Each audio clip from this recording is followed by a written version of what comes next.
రక్తబీజుడు అనే రాక్షసుడు దేవుళ్ళని మనుషుల్ని సంహరిస్తూ రెచ్చిపోతూ ఉంటాడు. అప్పుడు దేవతలందరూ పార్వతీదేవిని సహాయం కోరగా పార్వతీదేవి దుర్గామాత రూపంలోకి మారి రక్తబీజుడితో యుద్ధం చేయడానికి బయలుదేరుతుంది. అయితే దుర్గామాత రక్తబీజుడితో యుద్ధం చేస్తున్నప్పుడు రక్తబీజుడిని గాయపరచడం వల్ల రక్తబీజుడి శరీరం నుంచి ఒక రక్తపు బొట్టు నేల మీద పడుతుంది. కానీ రక్తబీజుడికి ఒక వరం ఉంది. అదేంటంటే తన రక్తపు బొట్టులు నేల మీద పడిన ప్రతిసారి మరొక రక్తబీజుడు ఉద్భవిస్తాడు. దానివల్ల రక్తబీజుడిని ఎన్ని మంది చంపాలని చూసినా ఆ రక్తబీజుడు రక్తం నుంచి వేల మంది రాక్షసులు పుట్టుకొచ్చేవాళ్ళు. అప్పుడు ఆదిశక్తి అమ్మవారు నుంచి 7 స్వరూపాలు ఉద్భవించాయి. వీళ్ళే సప్తమాత్రికులు.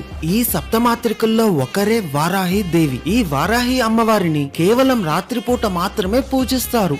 ఇది ఫుల్ వీడియో చేశాను, ఒకసారి చూడండి, చాలా బాగుంటుంది. అందరూ చెప్పండి జై వారాహి దేవికి.